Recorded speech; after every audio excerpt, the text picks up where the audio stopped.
Welcome to Unshakable Union with Christ.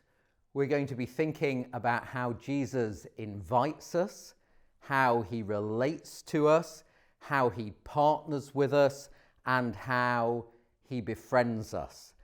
And it's astonishing, isn't it, to even be able to talk in those sort of terms. The union of Christ with his church, the union of the Son who sustains everything by his powerful word with you and me. Astonishing that Jesus should even talk in those terms. It's a breathtaking thing. It's a beautiful thing. It's the essence of the life of the age to come. It's what heaven is all about. And we're going to spend 4 sessions really digging into these life-giving truths in John's Gospel. Please don't worry if you haven't heard very much about union with Christ before. We're going to build it from the ground up, looking in particular at Jesus' words to us in John 14 and John 15. Have you ever noticed how some commands are really sweet? Say there's a group of people that you're just getting to know, you really like them, and then one day you come across them and they say to you, oh, we're heading off into the hills, we're going to go walking, join us, come with us. You know, that would be great, we want to get to know you better. That's a sweet invitation, isn't it? Some commands are sort of sweetly inviting and they give permission. You might drop in at a friend's house on a Sunday and it's getting near to lunchtime and you notice that they're setting out an amazing spread, an amazing table. There are some other people there and you know that they're pretty good cooks and they say to you, you know, come and join in, tuck in, help yourself. It's a sweet command. A little bit more seriously, imagine someone who's been thinking about proposing for a really long time, and then that moment comes and they go down on their knee, they've got the ring. I think people sometimes go down on their knees still, don't they? And that person says, marry me, marry me. It's a sweet moment. And there's a command that Jesus gives us in John 15, which when we understand it, is incredibly sweet. Jesus says to you and me, abide in me and I in you. And we're gonna start off by thinking more about what that sweet command of Jesus means. Let me read to you from John 15. I'm going to read verses 4 to 8. John 15, verses 4 to 8, Jesus says, abide in me and I in you. As the branch in the vine cannot bear fruit by itself unless it abides in the vine, neither can you unless you abide in me. I am the vine, you are the branches. Whoever abides in me and I in him, he it is that bears much fruit, for apart from me you can do nothing. If anyone does not abide in me, he is thrown away like a branch and withers, and the branches are gathered, thrown into the fire, and burned. If you abide in me, and my words abide in you, ask whatever you wish, and it will be done for you. By this my Father is glorified, that you bear much fruit, and so prove to be my disciples. Okay. Let's dig into our first session, and the title is He Invites. Jesus invites us. And there's that sweet command that has that element of invitation and permission from the Lord as well. Abide in me and I in you. And that word abide has the sense here of something that is lasting, that is permanent. So if you were going to put it into everyday talk, it's like Jesus saying to you and me. I want you to be with me forever and me with you for keeps. And when you think about who it is saying that, this is Jesus, the Son who sustains everything by his word, the one through whom everything was created. And he says to you, I want you to be with me and me with you forever in this beautiful friendship, this closeness, this intimacy. But it's more than just being with. Do you notice there in the verse? It's being in. And you can't get much closer than that. Jesus commands us to be in him and him in us. And it's corporate. We do this together. And it's wonderfully individual as well. We'll just pause and think about that. Isn't that astonishing? You know, that the Lord of everything delights in this. He wants you. He invites you. He gives you permission to, and he commands you to abide in him and him in you as one, in a way that we're going to unpack and think about as we go through this video series. Jesus delights in and wants permanent, unshakable union with you. Permanent, unshakable friendship. God really raises the bar on sociability, doesn't he? He delights in this kind of closeness and intimacy. And I think sometimes we can forget that. God delights in you really knowing him and him knowing you. He delights in genuine, intimate friendship. This is what Christ wants. This is his delight.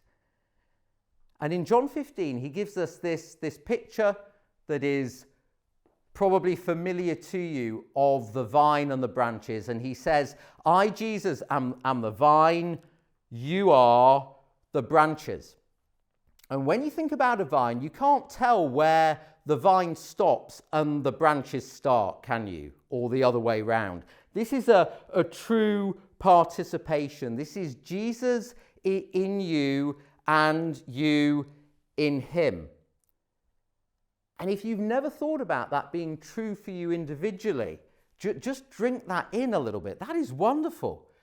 Jesus, the Lord of all, who made you and loves you, in you and you in him, that close, that intimate. And if you just picture the vine for a moment, it's green, it's flourishing, it's covered in fruit. There's one vine. These branches are united to Christ. If you're trusting Jesus personally for yourself, you are united to him. You're a branch in this vine. You belong there. And it's permanent. It's an unshakable union with him. And that means that there is no storm in life that can knock you out of the vine. You are held there eternally. It means that there is no drought in life that could have you somehow withering as a branch. You're alive in the vine eternally. And if just at the moment you're needing assurance on that, take a moment to read John 6 verses 37 to 40 when you get the chance. This is an unshakable union. This is an eternal union, an eternal abiding. And the whole picture speaks of life, doesn't it? This is a vine. It's flourishing, it's green, it's covered in fruit. And there's this wonderful promise in verse 5 of John 15, which we read. Jesus says, whoever abides in me and I in him, And do you notice it's singular there? This is individual as well as corporate. Whoever abides in me and I in him, he or she it is that bears much fruit. Apart from me, you can do nothing. It's this friendship with Jesus that gives the fruit. And outside of that permanent friendship, that there is no life, there is no fruit, there are only brown, withered branches. Verse 6, but having trusted Jesus for ourselves and entered into the vine, there's this promise of fruitfulness, and Jesus' sweet command to us is to abide there, to live there, to abide in his love. Can I ask you, how do you usually think of this command from Jesus? Because the command to abide in him and him in you is quite a familiar one, isn't it? Jesus isn't saying, make sure you don't somehow drift away from a place that is kind of necessary but unappealing. You know, a little bit like maybe drifting away from your gym and your gym membership if you're not too keen on exercise in the gym. Actually, I really like the gym, but just as an example, say you don't. Jesus isn't saying, I want you to stay here in this place that is vital, but is not very appealing really. Jesus is saying, no, I want you to be in this permanent, deeply involved friendship with me. The best place in the universe to be. You know, that close to the person in the universe whose love is the most precious and the most pure and the most secure and the most beautiful. That is a sweet, sweet command. That is a sweet, sweet permission from the God who made you. And this is me in you and you in me relationship with Christ. This is being one with him. Okay, well at this point you might be thinking, yeah, that does sound like a sweet command to be in this unshakable union with Christ. And actually, even though we might not have thought of it this way before, that is what it means to be a Christian. This is what Jesus saves us for and into.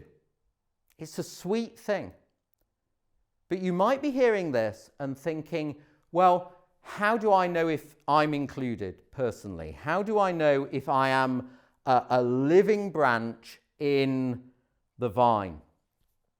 And we're going to be taking a look at the first part of John 14 as well in this video session. And there's a little phrase in verse 1 of chapter 14 that helps us to get a handle on this. It comes in verse 12 as well. Let me read that verse to you. Chapter 14, verse 1. Jesus says, "Don't let your hearts be troubled. Believe in God. Believe also in me." And it's that little word "in" there. It's actually an ace word. People don't say ace anymore, do they? But it's literally ace because that's how you pronounce the Greek word translated in there. Jesus is saying, don't just believe that, believe in. And that is Jesus' characteristic way in John of talking about a belief that is personal, a belief that involves trusting, a belief that involves leaning into this love of Jesus. And Jesus is reassuring us here. He says, don't let your hearts be troubled. If you're trusting me, then you are already in the vine. If I had a bit more time, I'd talk about that from John 6 as well. All of this is through faith. It's relational. It's by trusting Christ person to person. Okay, let's have a look at some more of John 14, just going down to verse 7, Jesus is talking to Thomas. And he says to Thomas, "If you had known me, Thomas, you would have known my Father also. From now on, you do know him and have seen him." Jesus is saying here that seeing him is seeing the Father. That knowing Jesus the Son is knowing the Father. And then Philip pipes up in verse 8, and this has always made me smile. Philip pipes up and says to Jesus, "Lord, show us the Father, and that's enough for us." Well, that would be enough, wouldn't it? Having the Father shown to you, seeing God, that would be enough. And it's interesting how Jesus answers Philip here. He changes Philip's perspective, and he says to Philip, in effect, "Do you realize, Philip, that you are looking God the Son straight in the eye?" Jesus answers him, verse 9, "Have I been with you so long, Philip, during these years, and you still don't know me? Whoever has seen me has seen the Father." How can you say, "Show us the Father"? How can you say, "Reveal the Father to us"? Don't you believe, Philip, that I am in the Father and the Father is in me? The words that I say to you, I don't speak on my own authority, but the Father who dwells in me does his works. Believe me that I am in the Father and the Father is in me, or else believe on account of the works themselves. And did you notice that? Jesus is using that same me in you and you in me language to describe his relationship with the Father. We had it there in that sweet command to us to be in him and him in us. And now he's saying that is the sort of relationship, astonishingly, that he has with the Father. Astonishing that he should want the same kind of relationship with us that he has with his Father. And if you take a look at John 10 as well, we see that this me and you in me relationship that Jesus has with the Father, that's another way of talking, Jesus says, about him being one with the Father. So let's think about that for a moment. That means that everything that you hear Jesus saying in the Gospels, those are also the words of the Father. Everything that you see Jesus doing in the Gospels, and everyone you see him befriending, that is also the Father doing those works and the Father befriending those people and showing them deep compassion and gentleness as the Father dwells in him, Jesus, and does his works, he says in chapter 14 there. Jesus abides in the Father and the Father abides in him eternally.